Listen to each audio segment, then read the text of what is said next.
Hey everybody, welcome back to Doom 2 Project Brutality. I'm your host, Willie B. Coyote, and in the last video, I reviewed Netflix's One Piece. TLDR, it's a solid 8 out of 10, and I do recommend it. As always, let's get the self-promotion done right out of the gate. Be sure to leave a like, comment, and subscribe to the channel. It helps me grow and hopefully get paid as well. Also, make sure to hit the notification icon so you never miss an upload, and share the video while you're at it as well.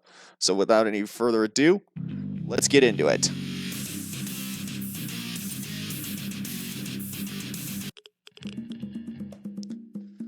Okay, so let's walk around a little bit to kind of get rid of the FPS lag a little bit.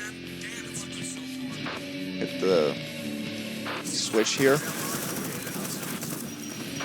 So when I was talking about Netflix's One Piece the other day, I was thinking about what other topics to talk about in relation to well, basically talking about Netflix's One Piece got me thinking about other properties that have been beloved IPs or properties that have been adapted and they didn't do a good job. For example, the most egregious example I can think of in recent memory is Netflix's The Witcher. Like, that was just not good. It was not good.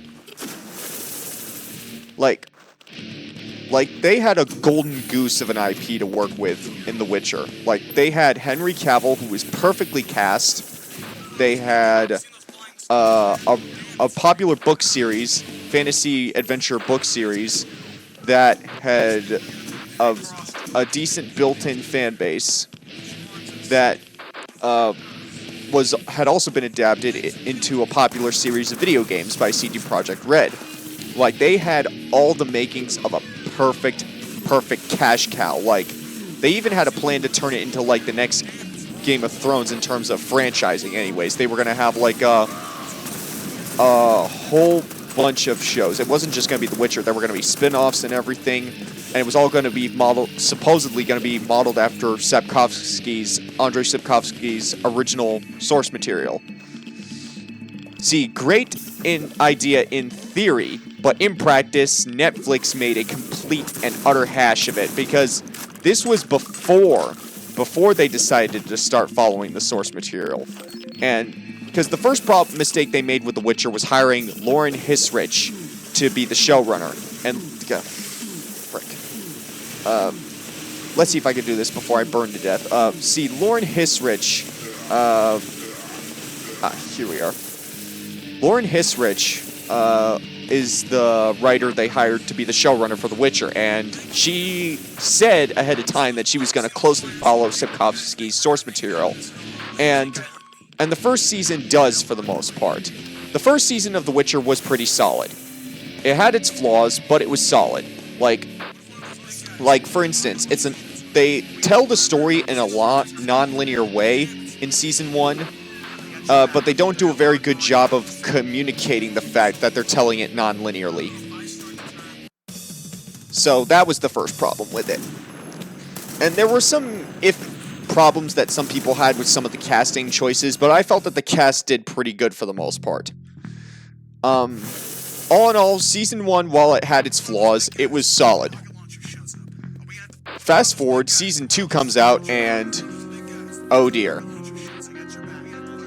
And I really mean, oh dear. Season 2 was really bad. Like, for one thing, season 2 of The Witcher on Netflix kind of follows this, I guess, trend or trope. I'm not really sure how to describe it, but it's been this thing that's been happening in a lot of adaptations of classic beloved IPs lately, where if there's a male protagonist in it, they often sideline them in the sideline them basically in the adaptation in favor of giving the spotlight more to the female characters. And like, if they want to give more spotlight to the female characters, that's fine, but just don't do it at the expense of the established male character. You know, that just makes you look like you're. I'm not sure how to describe it. I don't want to go too into depth on that whole issue there without seeming like I'm a conspiracy theorist or anything, but you know, like, they just didn't execute on The Witcher well at all. Like, and there was reports coming in from the production of the show that Henry Cavill had a lot of issues with how they were writing it, because The Witcher is one of Henry Cavill's favorite iconic IPs. Like, out of all the things he watches, The Witcher is one of his favorites. And, I bet it was really frustrating for him to have to deal with that.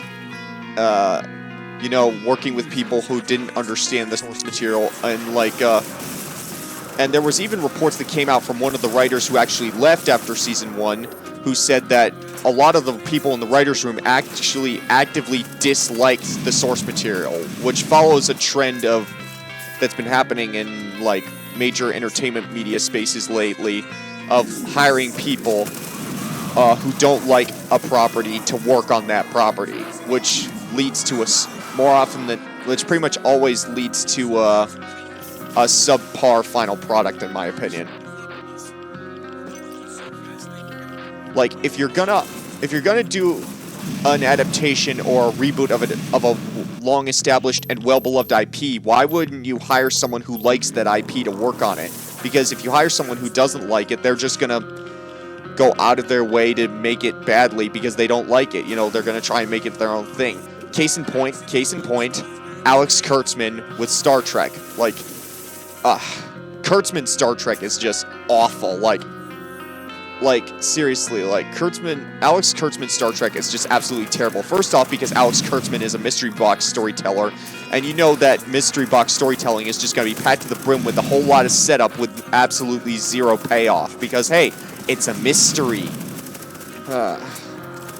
Honestly, like, and then you couple that with, Star Wars and the whole subverting expectations meme that was started by Rian Johnson in the sequels, you know, like, and you just got a recipe for disaster. But, you know, like, I'm honestly really happy, though, that Henry Cavill decided to leave The Witcher, because leaving The Witcher is probably the best thing that could have happened to Henry Cavill long term, because now it means he can go off and do things on his own terms. Specifically, for those who haven't heard already, he's working with Games Workshop to do a live-action adaptation of Warhammer 40K. Like, come on, that is gonna be so utterly awesome. Like, for starters, for those who don't know, Henry Cavill is a huge fan of Warhammer 40K. And for those of you who live even more under a rock, Henry Cavill is the actor best known. He played Superman in the Zack Snyder DC superhero films. He has been in a couple of Guy Ritchie films as well. And he's been kind of like a pretty famous sort of up-and-coming actor in recent years. Like, he was pretty famous in the UK for a while, but like around 2016, thanks largely in part to, you know, the Zack Snyder DC films, you know, he kind of got a lot of exposure as the new Superman. But anyways, he also got fired from Superman as well, which was a shame for him because he was also a big fan of Superman, you know? Like, and, but, going back to The Witcher and everything, so he got fired as Superman. He left The Witcher because he didn't like the direction the writers were taking it in, and because he wanted it to follow the source material. He's just like, the source material is there for a reason, and it's the reason why we even have these jobs in the first place, so why not follow it? Like, seriously. And, but something that he'd been doing a lot lately is that he'd been doing a lot of visits to Games Workshop, which is the name of the tabletop board game company behind Warhammer and Warhammer 40K. Now, for those who don't know, Warhammer is an established tabletop wargaming IP. And the idea behind it is you collect all these miniatures, these little miniature soldier models, and you get them together and form little armies for FPS lag. And you form little armies and you fight against someone else's army with dice and paper and that sort of thing. And it's a really cool IP. They have the standard Warhammer Fantasy IP called Age of... Well, it started off with Warhammer Fantasy, but then Warhammer Fantasy got rebooted as Warhammer Age of Sigmar. But then in the 80s, they came up with Warhammer 40,000. The premise of it is essentially it's fantasy sci-fi, where it's basically like Lord of the Rings, essentially, in space, pretty much. And, you know, and Warhammer 40k is hugely influential in a lot of spaces because it basically kind of pioneered this subgenre of what's called grim-dark fiction, where you have a really dark, dystopian setting that's just so dark and so foreboding and so violent that it's described as grimdark. And it's derived from 40k's slogan of, "In the grim darkness of the future, there is only war." And that's basically the premise for Warhammer 40k, is that they have this... it takes place in the far future in a galaxy where... in the Milky Way galaxy, where humanity has colonized the Milky Way galaxy, and we're living under a human empire called the Imperium of Man. And we find ourselves besieged by all these alien forces that want us dead. And in addition to alien forces that want us dead, it's also... there's also demons, such as called the forces of chaos. Like, there's the chaos gods Korn, Slanesh, Nurgle, and there's the other one that I always forget. But anyways, so Henry Cavill is a really, so fast forward a bit, and before I continue, here's another weapon upgrade I just picked up that I really, really like. It's the tank backpack for the flamethrower that allows you to just tap straight into the flamethrower's ammo reserves, and it basically means you don't have to reload the flamethrower, and as long as you got ammo, it'll keep firing. It's really fun to use. But anyways, going back to Warhammer 40k, Henry Cavill is a very, very big fan of Warhammer 40k, and over the last few years, he had been doing a lot of visits to Games Workshop, who are the company that created and owns the Warhammer 40k IP. This led to speculation within the Warhammer community that, you know, he was maybe negotiating a deal to do 40k in live action, and he'd been asked about doing 40k in live action, and like what he'd like to do, and he said if Warhammer 40k was to be done in live action, that it would have to be done to kind of the Peter Jackson Lord of the Rings faithfulness to the source material.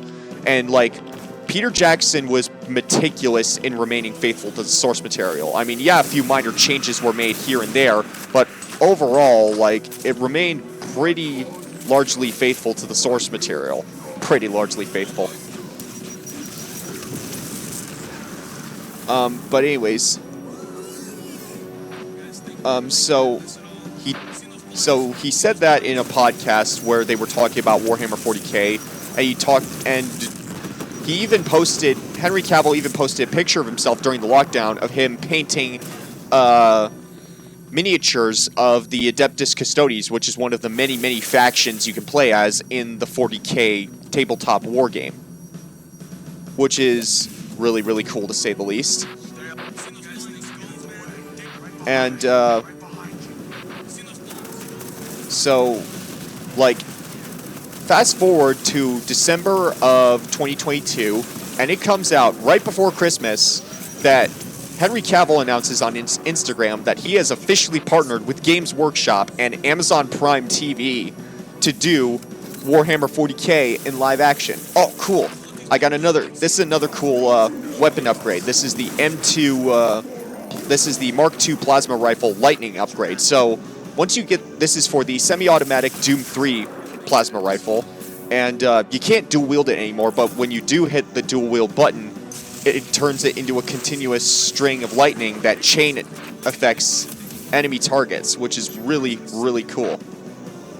Like here, I'll get a demonstrate in a second if I can find some guys to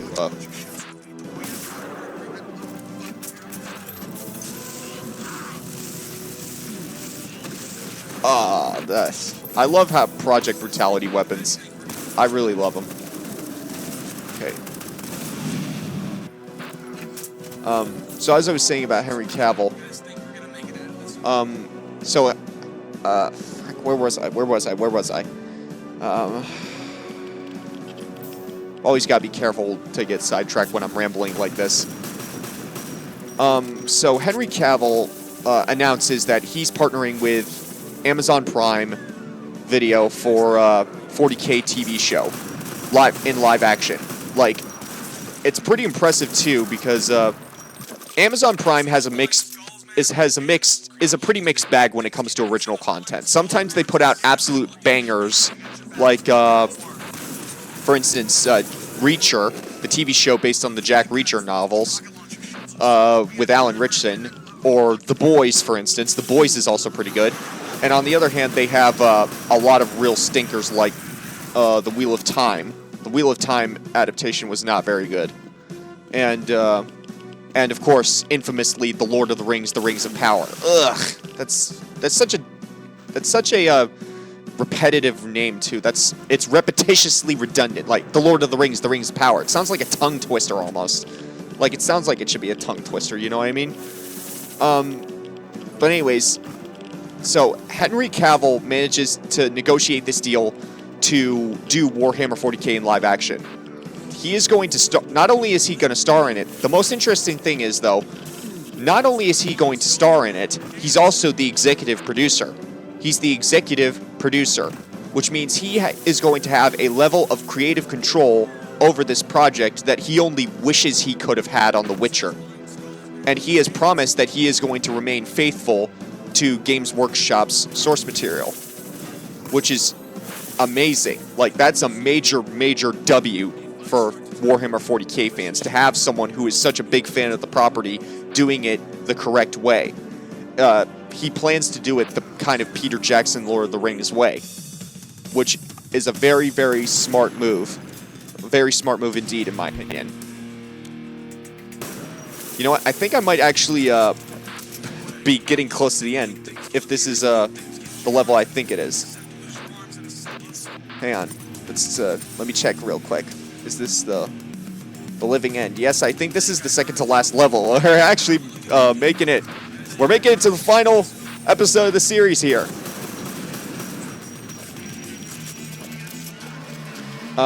So I'll keep talking about Warhammer 40K as I make it to the final level of this second Let's Play series here.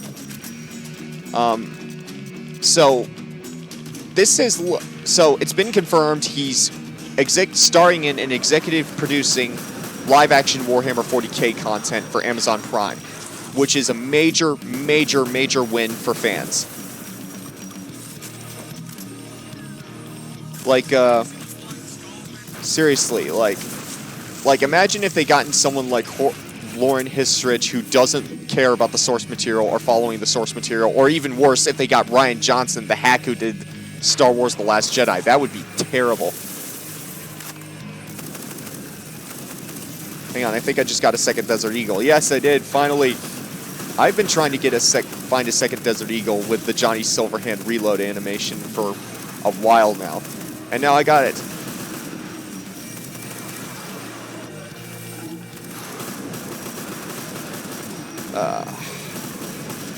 You know, Johnny Silverhand might have survived the attack on Arasaka Tower if he brought 2 of those guns with him.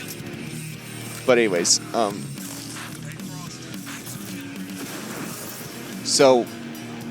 but Henry Cavill is a big fan of Warhammer 40K, and he promises to do it right in that kind of Peter Jackson Lord of the Rings style of faithfulness to the source material, which is a majorly wise decision to do. You know, because you can't really do Warhammer 40K justice any other way. And one thing's for sure is that even though the Amazon is a mixed bag, they've put out some pretty good shows over the years. Like, they put out the last 3 seasons of The Expanse. That was Amazon, all Amazon. They basically brought The Expanse back from the dead, pretty much. Like, without Amazon Prime, there wouldn't have been a season 3 or 4, or there wouldn't have been a season 4, 5, or 6 of The Expanse. There just wouldn't have.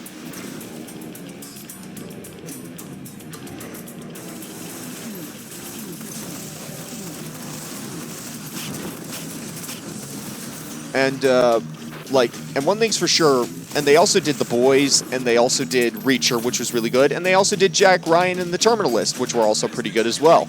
And The Sum of All Fears with, I think it was The Sum of All Fears. No, it was Without Remorse or whatever. That other Tom Clancy movie they did with Michael B. Jordan as John Clark. But I think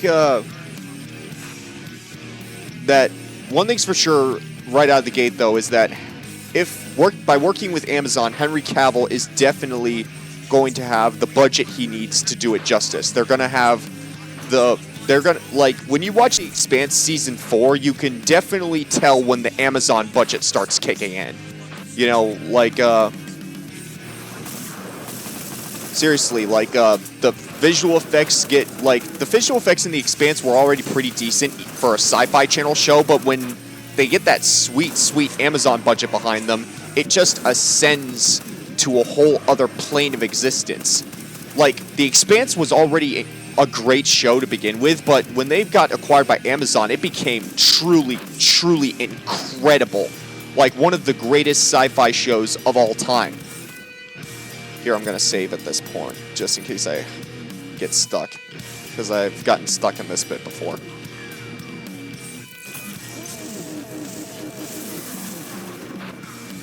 There we go. Let's see. Here we go.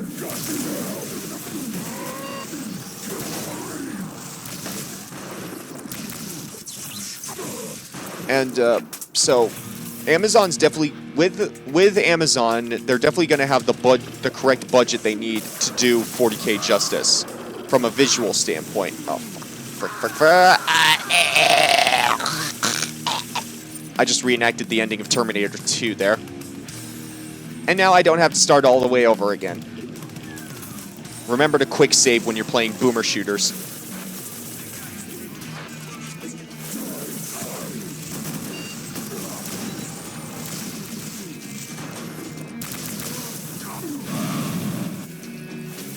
So, yeah.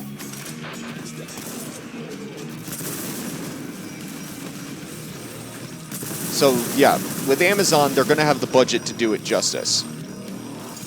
But the real question comes in is, what story are they going to adapt first? Because if you don't know anything about Warhammer 40K lore, 40K lore is vast and expansive. It is some of the most deep, complex, and complicated and detailed lore of any fictional setting pretty much ever. Like, there's dozens of rule books and lore books and codexes. There's loads of novels that have been produced. There's been short films. There's been video games that have been produced since the 1980s when the setting was first debuted. And a cardinal rule of the internet is do not ever get 40K lore wrong. You will never live it down if you get the lore wrong.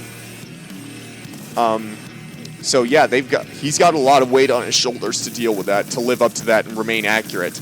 But something that gives me even more confidence, though, is recently Games Workshop announced that they were doing a... well, it just took me a while to notice that because I was rambling. I noticed I basically juked to that Baron of Hell there.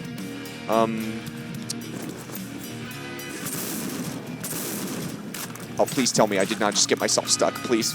I should... Okay, hang on.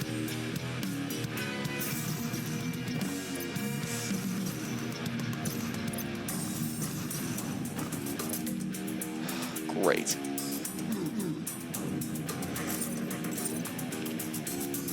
Always save your progress, kids. But anyways,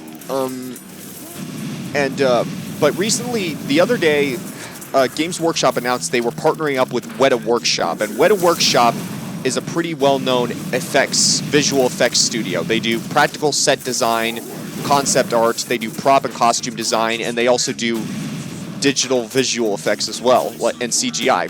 Some of the stuff they've worked on over the years includes District 9, Elysium and Chappie by Neil Blomkamp, the Halo Landfall live-action short film, which is one of the best pieces of Halo media outside the games ever made, by the way.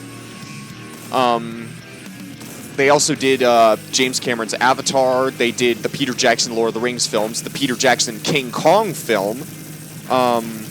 Just countless sci-fi and fantasy stuff they've done the CGI concept art for and costume and set design for. It's just absolutely good visual effects artist studio, pretty much. Like, just top tier, top of the line. Like, you can't get any better than Weta Workshop. Oh, no, please, no. Just barely got that. Let's see if I can find my way back up.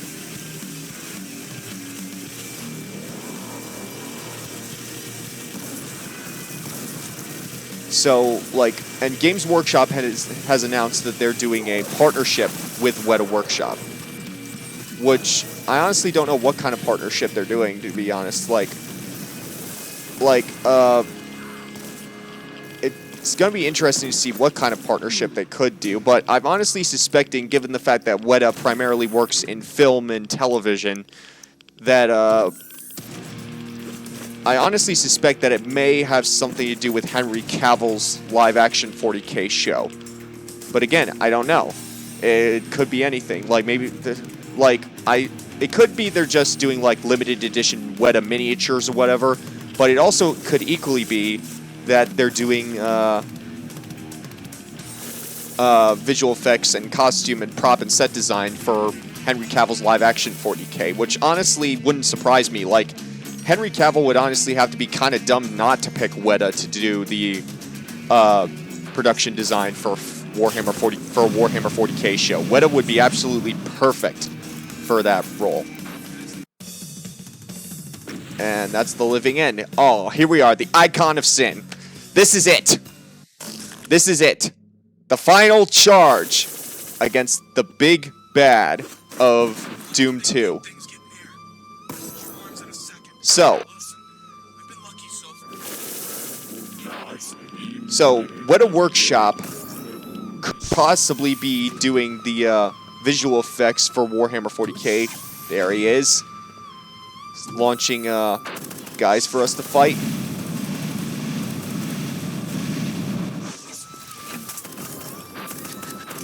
Okay, let's quickly jump.